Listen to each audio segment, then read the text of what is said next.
Hi friends, welcome back. iOS 17 നമ്മുടെ ഫോണിൽ install ചെയ്തിരിക്കുകയാണ്. എന്തൊക്കെയാണ് iOS 17 വന്നിരിക്കുന്ന പ്രധാനപ്പെട്ട ഒരു 10-15 മാറ്റങ്ങൾ അതാണ് ഞാൻ ഈ വീഡിയോയിൽ നിങ്ങളുമായി ഷെയർ ചെയ്യാൻ പോകുന്നത്. iOS 17 ബീറ്റ വെർഷനാണ് ഇപ്പോൾ അവൈലബിൾ ആയിട്ടുള്ളത്. അത് ആരും പ്രൈമറി ഫോണിൽ കൊണ്ടുപോയി ഇൻസ്റ്റാൾ ചെയ്യരുത്. സെക്കൻഡറി ഫോണിൽ ഉള്ളവർ ഇൻസ്റ്റാൾ ചെയ്താൽ മതി. കാരണം ഇഷ്ടംപോലെ ബഗ്സും കാര്യങ്ങളൊക്കെ വരാൻ സാധ്യതയുണ്ട്. സ്റ്റേബിൾ വെർഷൻ വന്നതിന് ശേഷം എല്ലാവരും പ്രൈമറി ഫോണിൽ ഇൻസ്റ്റാൾ ചെയ്യാം. എന്തായാലും എന്തൊക്കെയാണ് ഒരു 10-15 ഇൻട്രസ്റ്റിംഗ് ആയ പ്രധാനപ്പെട്ട മാറ്റങ്ങൾ ഒന്നൊന്നായിട്ടൊന്ന് പരിശോധിക്കാം. ആദ്യത്തെ വീഡിയോ കോളിനിടയ്ക്ക് നമുക്ക് പലതരത്തിലുള്ള ജസ്റ്റർ ആക്ഷൻസ് കാണിച്ചുകൊണ്ട് പല ആനിമേഷൻസ് വരുത്താൻ സാധിക്കും. അതായത് ഇപ്പോൾ നിങ്ങൾ ജസ്റ്റ് 2 കൈ പൊന്തിച്ച് കാണിക്കുകയാണെങ്കിൽ നിങ്ങളുടെ സൈഡിൽ കാണാം അതിൻ്റെ എഫക്റ്റ് അമിട്ട് പൊട്ടുന്ന പോലെയുള്ള സംഗതികളൊക്കെ വരും. അതിനകത്ത് നമ്മളൊരു ഹാർട്ട് ആക്ഷൻ കാണിക്കുകയാണെങ്കിൽ അതിവിടെ നിങ്ങൾ ഈ കാണുന്ന പോലെ ഹാർട്ടൊക്കെ ഇങ്ങനെ പൊന്തി വരും.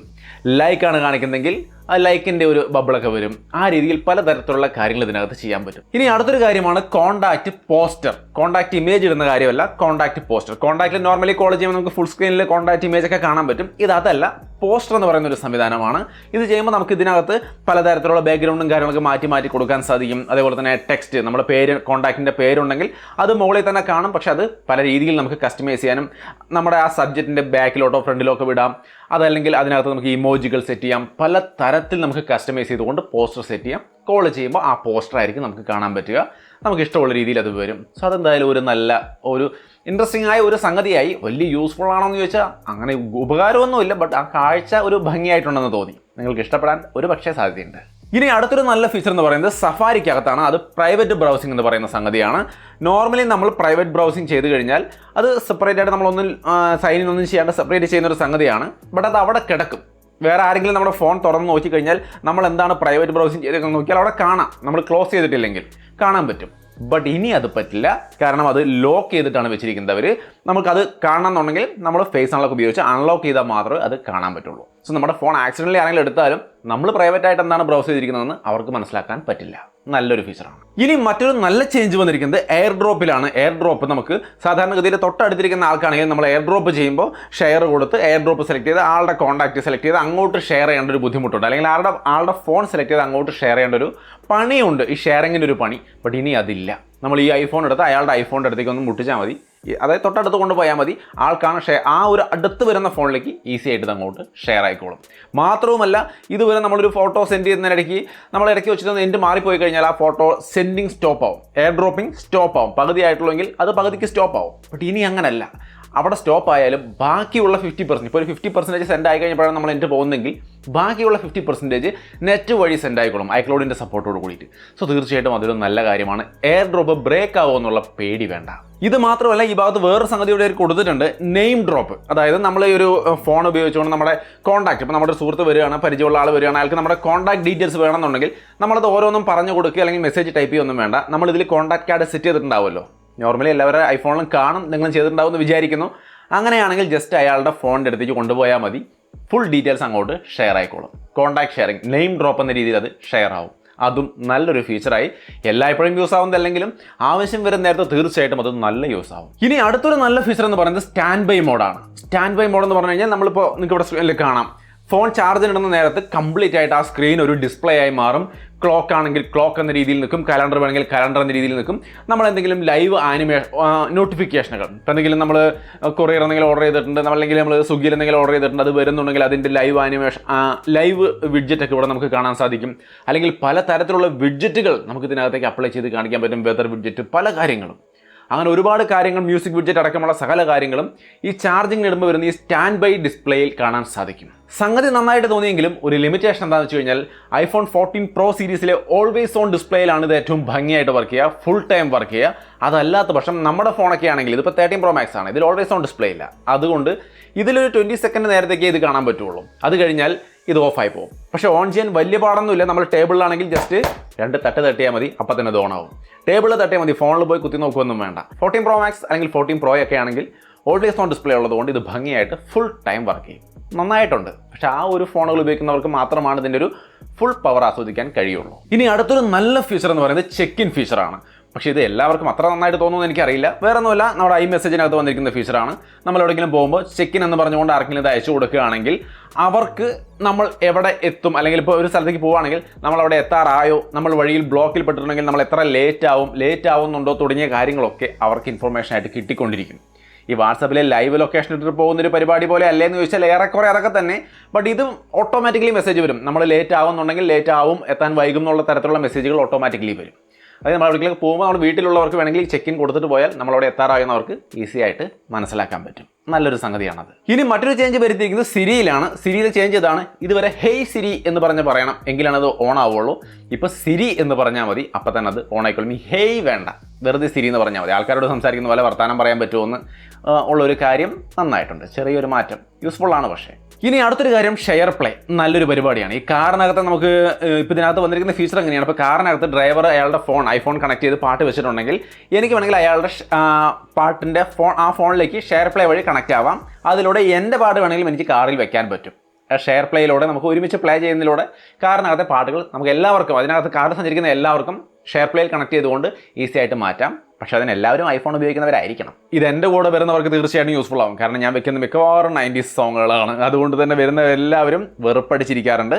സോ ഇത്തവണ ഈ ഫീച്ചർ എല്ലാവരും ഐഫോൺ ഉപയോഗിക്കുന്നവരെ സംബന്ധിച്ച് യൂസ്ഫുൾ ആവാൻ സാധ്യതയുണ്ട്. ഇനി അടുത്തൊരു ഫണ്ണി ഫീച്ചർ, ഒരുപാട് പേർക്ക് ഇഷ്ടമാവാൻ സാധ്യതയുള്ളത്, iMessageനകത്താണ് ഈ ഒരു ഫീച്ചർ വന്നിരിക്കുന്നത്.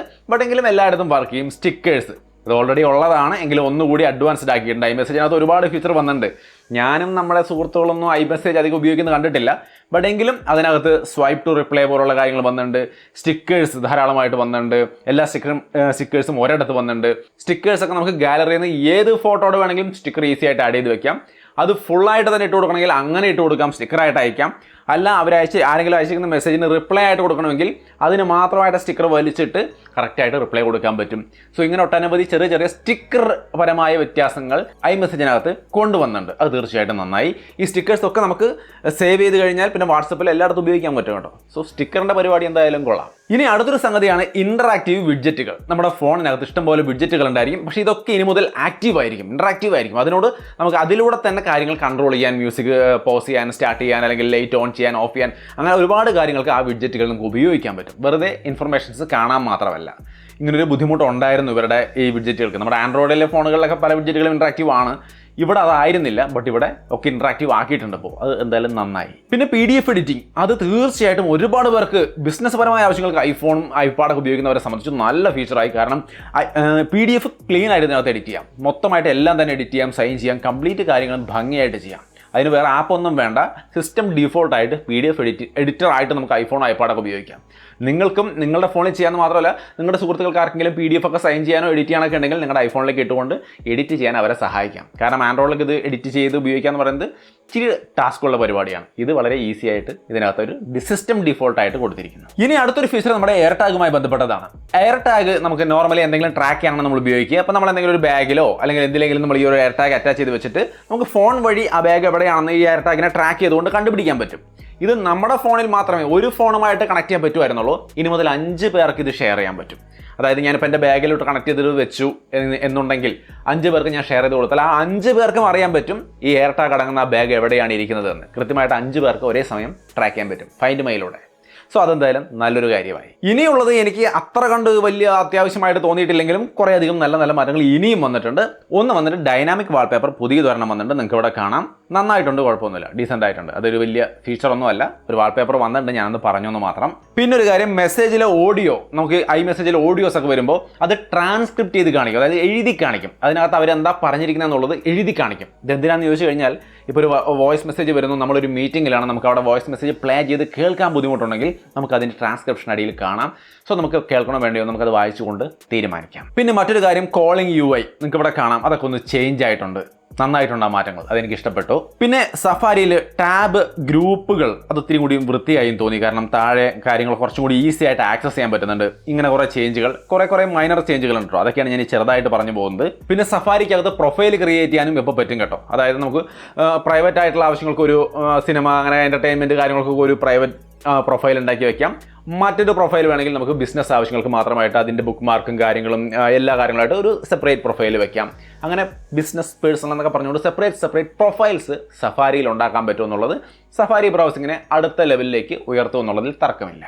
ഇനി അടുത്തൊരു കാര്യം, ആപ്പിൾ മാപ്പിൽ ഓഫ്ലൈൻ മാപ്പുകൾ വന്നിരിക്കുന്നു. നമുക്ക് ഡൗൺലോഡ് ചെയ്യേണ്ടുന്ന മാപ്പിൻ്റെ ഭാഗം സെലക്ട് ചെയ്തിട്ട് ഓഫ്ലൈൻ ആയിട്ട് സേവ് ചെയ്തുകൊണ്ട് നമുക്ക് യൂസ് ചെയ്യാം. ആപ്പിൾ മാപ്പ് ഞാൻ ഉപയോഗിക്കാറില്ല, വളരെ റെയറായിട്ടാണ് ഉപയോഗിക്കാറ്. നിങ്ങൾ ഉപയോഗിക്കുന്ന ആൾക്കാരുണ്ടെങ്കിൽ തീർച്ചയായിട്ടും അത് ആപ്പിൾ മാപ്പിലേക്ക് വന്നിരിക്കുന്നു. ഈ ഡൗൺലോഡിങ് ഫീച്ചർ നന്നായിട്ടുണ്ട്. ഇനി അടുത്തത് ഫേസ് ടൈമിൽ നമുക്ക് ഈ വോയിസ് കോളൊക്കെ വരുമ്പോൾ നമുക്ക് അവിടെ ട്രാൻസ്ക്രിപ്ഷൻ, അവിടെയും ഈ ട്രാൻസ്ക്രിപ്ഷൻ വർക്ക് ചെയ്യും. സോ അതും നിങ്ങൾക്ക് താല്പര്യം ഉണ്ടെങ്കിൽ യൂസ് ചെയ്യാവുന്നതാണ്, ഫേസ് ടൈം ഉപയോഗിച്ചുകൊണ്ട് കോൾ ചെയ്യുന്ന ആൾക്കാരുണ്ടെങ്കിൽ. ഇനി അടുത്തൊരു കാര്യം, ഒരു നല്ല ഫീച്ചർ എന്ന് പറയുന്നത്, നമ്മുടെ കുട്ടികളൊക്കെ ആരെങ്കിലും ഐപാഡൊക്കെ ഉപയോഗിച്ച് ഗെയിം കളിച്ചുകൊണ്ടിരിക്കുന്നുണ്ട് എന്നുണ്ടെങ്കിൽ അവർ ഫോൺ ഒരു പരിധി കൂടുതൽ കണ്ണിന് അടുത്തേക്ക് പിടിച്ചിട്ടാണ് കളിച്ചുകൊണ്ടിരിക്കുന്നത്, അവരുടെ കണ്ണിന് അത് ബുദ്ധിമുട്ടുണ്ടാകുന്ന ഒരു അവസ്ഥയുണ്ടെങ്കിൽ നമുക്ക് ഉടനെ മെസ്സേജ് വരും, നിങ്ങളുടെ കുട്ടി ഇത് ഐപാഡ് ഒരുപാട് അടുപ്പിച്ച് പിടിച്ചു, കണ്ണിന് അടുത്തേക്ക് പിടിച്ചുകൊണ്ടാണ് ഉപയോഗിച്ചുകൊണ്ടിരിക്കുന്നത്, കൺട്രോൾ ചെയ്യാൻ പറഞ്ഞുള്ള മെസ്സേജ് വരും. അത് തീർച്ചയായിട്ടും ഹെൽത്ത് ആപ്പിനകത്ത് വന്നിരിക്കുന്ന നല്ലൊരു ഫീച്ചറാണ്.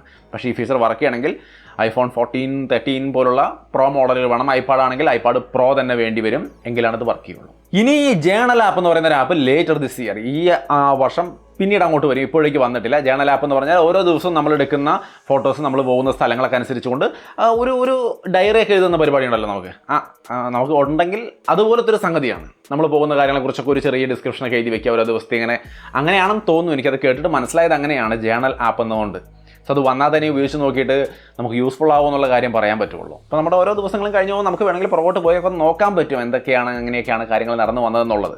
സോ അങ്ങനെ ഒരു ജേണൽ ആപ്പ് കൊണ്ടുവന്നിട്ടുണ്ട്, ഇപ്പോഴേക്ക് വന്നിട്ടില്ല, വരും സമയങ്ങളിലേക്ക് ആക്റ്റീവായിട്ട് കിട്ടും, നമുക്ക് ഉപയോഗിച്ച് നോക്കാം. സോ ഇങ്ങനെയൊക്കെയാണ് കുറച്ച് പ്രധാനപ്പെട്ട ഒരു 10-20 മാറ്റങ്ങൾ എന്ന് പറയുന്നത്. സോ ഫൈനലി എന്നെ സംബന്ധിച്ച് ഈ അപ്ഡേറ്റ് എങ്ങനെയാണെന്ന് ചോദിച്ചാൽ ഒരു ഡീസൻറ്റ് അപ്ഗ്രേഡാണ്. ഒരു ഭയങ്കരമായ ബിഗ് കോസ്മെറ്റിക് ചേഞ്ച് ഒക്കെ ആയിട്ട് ഭയങ്കര അപ്ഗ്രേഡ് എന്നല്ല, യൂസ്ഫുള്ളായ മാറ്റങ്ങളാണ് വന്നിരിക്കുന്നതെല്ലാം. പ്രധാനമായിട്ടുള്ള മാറ്റങ്ങളെല്ലാം യൂസ്ഫുൾ ആയത് തന്നെയാണ്, ഡീസൻ്റായ മാറ്റങ്ങളെന്ന് പറയാം. അതല്ലാതെ ഭയങ്കര സംഭവം എന്ന് പറയാനൊന്നും തോന്നിയില്ല. നിങ്ങളുടെ അഭിപ്രായങ്ങൾ തീർച്ചയായിട്ടും കമൻറ്റായിട്ട് ഷെയർ ചെയ്യാം. പിന്നെ ഈ അപ്ഡേറ്റ് വന്നിട്ടുള്ള ഫോണുകളുടെ ലിസ്റ്റ് ഇവിടെ കാണാം. നിങ്ങൾ ആരെങ്കിലും ബീറ്റ ചെയ്യുന്നുണ്ടെങ്കിൽ ഉറപ്പായിട്ടും പറഞ്ഞോളൂ, എന്തെങ്കിലും പ്രശ്നം വരാനുള്ള സാധ്യത ഉറപ്പായിട്ടും ഉണ്ട്, കാരണം ഇത് ബീറ്റ വെർഷനാണ്. സ്റ്റേബിൾ വെർഷൻ വന്നിട്ട് ചെയ്യുകയാണെങ്കിലും ശരി, ചെയ്യുമ്പോൾ ഒന്ന് വെയിറ്റ് ചെയ്തിട്ട് മറ്റുള്ളവരൊക്കെ ചെയ്തിട്ട് അതിൻ്റെ റിവ്യൂസ് എന്താണ്, ചെയ്ത ആൾക്കാർക്ക് എന്തെങ്കിലും പ്രശ്നമുണ്ടോ എന്ന് നോക്കിയിട്ട് മാത്രം ചെയ്യാം. കാരണം 13 സീരീസിലൊക്കെ സോഫ്റ്റ്വെയർ അപ്ഡേറ്റ് വന്നിട്ട് ഡിസ്പ്ലേ അടിച്ചു പോയ കാര്യങ്ങൾ ഒരുപാട് ഉണ്ടായിട്ടുണ്ട്. നമ്മുടെ ഡിസ്പ്ലേയും അടിച്ചു പോയിട്ടുണ്ടായിരുന്നു. സോ ഇത് തീർച്ചയായിട്ടും ശ്രദ്ധിക്കേണ്ട കാര്യമാണ്. സോഫ്റ്റ്വെയർ അപ്ഡേറ്റ് ചെയ്യുന്നതിന് മുമ്പ് ആപ്പിളെന്നോ സാംസങ്ങെന്നോ ഷവോമിന്നോ ഒരു പക്ഷഭേദവും വേണ്ട, കുറച്ച് ദിവസം ഒന്ന് വെയിറ്റ് ചെയ്തിട്ട് അപ്ഡേറ്റ് ചെയ്ത ആൾക്കാരുടെ അനുഭവം എന്താണെന്ന് നോക്കി അതിന് ശേഷം മാത്രം ചെയ്യാം. അതല്ല നിങ്ങൾക്ക് ധൈര്യമുണ്ട്, എന്ത് വന്നാലും നേരിടാമെന്നുള്ള ധൈര്യം ഉണ്ടെങ്കിൽ കണ്ണും പൂട്ടി പഠിച്ചോ. സോ അപ്പോൾ എന്തായാലും നിങ്ങളുടെ അഭിപ്രായങ്ങൾ തീർച്ചയായിട്ടും കമൻറ്റായിട്ട് ഷെയർ ചെയ്യുക. വീഡിയോ ഇഷ്ടപ്പെട്ടാൽ ലൈക്ക് ചെയ്യാനും ഷെയർ ചെയ്യാനും മറക്കണ്ട. വീണ്ടും ഒരു വീഡിയോ ആയിട്ട് കാണാം. ബൈ.